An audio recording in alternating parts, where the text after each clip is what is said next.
Breaking news చూస్తున్నాం. AP assembly speaker Ayyanna పాత్రుడికి మాజీ CM Jagan లేఖ రాశారు. ప్రతిపక్ష హోదా ఇవ్వాలంటే 10% సీట్లు ఉండాలని చట్టంలో ఎక్కడా లేదని లేఖలో పేర్కొన్నారాయన. పార్లమెంటులో కానీ ఉమ్మడి ఏపీలో కానీ ఈ నిబంధన పాటించలేదని అన్నారు. విపక్షంలో ఎవరికి ఎక్కువ సీట్లుంటే వారికే ప్రతిపక్ష హోదా ఇవ్వాలని చట్టంలో నిర్వచించారని వెల్లడించారు. తనకు ప్రతిపక్ష నాయకుడి హోదా ఇవ్వకూడదని ముందుగానే నిర్ణయించినట్టున్నారని లేఖలో పేర్కొన్నారు.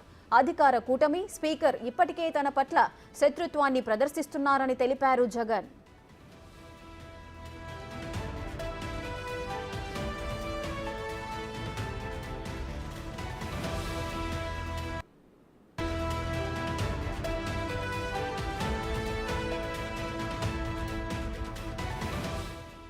మరోవైపు ప్రభుత్వ వర్షన్ మరోలా ఉంది. ప్రజాస్వామ్య స్ఫూర్తితో తాము ముందుకు వెళ్తున్నట్లుగా చెబుతున్నారు. ప్రమాణ స్వీకారాల రోజున జగన్ కు ప్రియారిటీ ఇచ్చామని సభా వ్యవహారాల మంత్రి పయ్యావుల కేశవ్ అన్నారు. ఆ రోజు పయ్యావుల ఏమన్నారో ఇప్పుడు చూద్దాం. ప్లస్ ప్రమాణ స్వీకారం కూడా ఆల్ఫాబెటికల్ ఆర్డర్లోనే చేయాల్సి ఉంటుంది. వైఎస్ఆర్సీపీ నుంచి రిక్వెస్ట్ చేశారు. రిక్వెస్ట్ వచ్చినటువంటిది దృష్టికి తీసుకెళ్ళగానే చాలా ఔదార్యంగా నో లెటర్స్ ఇవన్నీ పెట్టి ఇష్యూస్ లెటర్స్ బి మ్యాగ్నానిమస్ అన్నటువంటి అప్రోచ్ తోటి ముఖ్యమంత్రి గారు అందరికి ఇన్స్ట్రక్షన్స్ ఇవ్వడం జరిగింది. పెట్టి ఇష్యూస్ని మీరు మ్యాగ్నానిమస్గా చూడాల్సినటువంటి సందర్భం ఇది.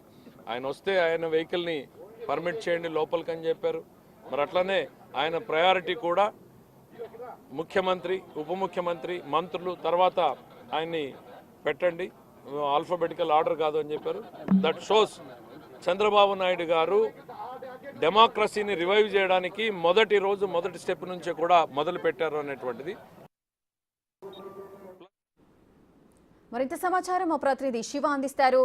శివ, ప్రతిపక్ష హోదా ఇవ్వాలి అంటూ కూడా జగన్ స్పీకర్ అయ్యన్న పాత్రుడికి లేఖ రాసినట్లుగా తెలుస్తోంది. లేఖలో ఏ విషయాలు పేర్కొన్నారు?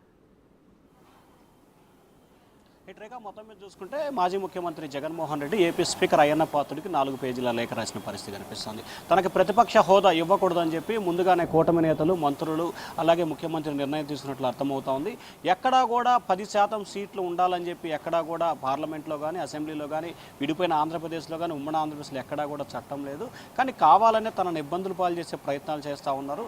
ఎక్కడైతే విపక్షానికి ఎక్కువ స్థానాలు ఉంటాయో వారికే ప్రతిపక్ష హోదా ఆటోమేటిక్గా వస్తుందని చెప్పి జగన్మోహన్ రెడ్డి కోవటం జరిగింది. అలాగే స్పీకర్ స్థానంలో ఉన్న వ్యక్తి అయ్యన్న పాత్రుడు కూడా దీనికి సంబంధించి జగన్ అనే వ్యక్తిని చచ్చేలాగా కొట్టాలి, చావలేదని చెప్పి వ్యాఖ్యలు చేశారు. ఇది సరైన విధానం కాదు. కేవలం తనపై ఇప్పటికే కక్షపూరితంగా వ్యవహరిస్తూ తనకి ప్రతిపక్ష హోదా లేకుండా చేయాలని చెప్పి చూస్తున్నారని చెప్పి కూడా ఆయన 4 పేజీల లేఖనైతే అనేక అంశాలను జోడీకరిస్తూ లేఖ రాశారు. సో ఓవరాల్గా చూసుకుంటే ప్రతిపక్ష హోదాకి సంబంధించి గతంలో ఇదే అసెంబ్లీకి సంబంధించి కూడా ఈ తెలుగుదేశం పార్టీకి 23 మంది శాసనసభ్యులుంటే ఆ పార్టీ నుంచి కనుక కొంతమందిని తీసుకొని వస్తే చంద్రబాబుకి ప్రతిపక్ష హోదా కూడా రాదు అని చెప్పి ఇదే జగన్మోహన్ రెడ్డి చేసిన వ్యాఖ్యలను కూడా ప్రస్తుతం టీడీపీ నేతలు కూడా గుర్తు చేస్తూ ఉన్నారు. ఎందుకంటే అప్పుడు తెలుగుదేశం పార్టీకి సంబంధించిన కొంతమంది నేతలు అధికార పార్టీ వైపు వెళ్లే ప్రయత్నం చేసిన సమయంలో కూడా చాలామంది వ్యాఖ్యలు చేశారు. సాక్షాత్తు అప్పటి ముఖ్యమంత్రి ఇప్పుడు ప్రతిపక్ష నేత జగన్మోహన్ రెడ్డి కూడా అసెంబ్లీ సాక్షిగా కూడా ఇదే రకమైన వ్యాఖ్యలు చేశారు.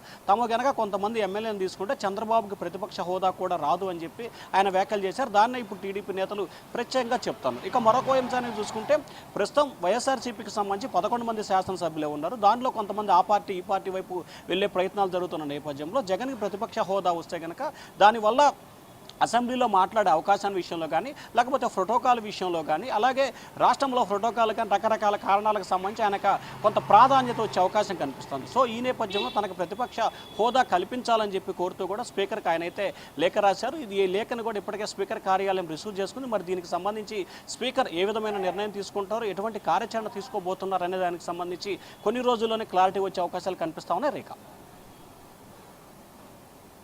రైట్ శివ, అయితే ప్రతిపక్ష హోదా అనేది ఒక గౌరవప్రదమైన ఒక హోదాగా మనం పిలువబడుతుంది.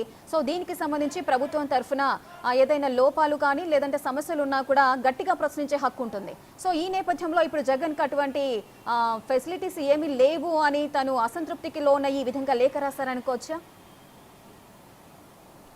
అంటే 100% అదే. ఎందుకంటే ప్రతిపక్ష హోదాకు సంబంధించి అనేక ప్రోటోకాల్ విషయంలో కానీ, ప్రజా సమస్యల విషయంలో కానీ, లేకపోతే ప్రజలకు సంబంధించిన అనేక అంశాలు మాట్లాడటం వల్ల, లేకపోతే అసెంబ్లీలో మాట్లాడే అవకాశం కలిపి ఇట్లా రకరకాల అంశానికి సంబంధించి ప్రతిపక్ష నేతకి కొన్ని అవకాశాలు కూడా ఉంటాయి. సో వాటిని జగన్ ఇప్పుడు కోల్పోయారు కాబట్టి తనకు ప్రతిపక్ష హోదా ఇవ్వాలని చెప్పి ప్రధానంగా ఆయన లేఖలో కోరిన పరిస్థితి కనిపిస్తూ ఉంది. అయితే దీనికి సంబంధించి గతంలో రాజ్యాంగానికి సంబంధించి అసెంబ్లీ నియమావళిని పూర్తి స్థాయిలో పరిశీలించిన తర్వాత జగన్కి హోదా వస్తుందా లేదా అనే దానికి సంబంధించి కూడా స్పీకర్ కార్యాలయం క్లారిటీ ఇచ్చే అవకాశం కనిపిస్తూ ఉంది. మనకు తెలుస్తున్న సమాచారం ప్రకారం కూడా జగన్కి ప్రతిపక్ష హోదా వచ్చే అవకాశాలు అయితే చాలా తక్కువగా కనిపిస్తూ ఉన్నాయి. Rekha. Right, thank you Shiva, thanks for the details.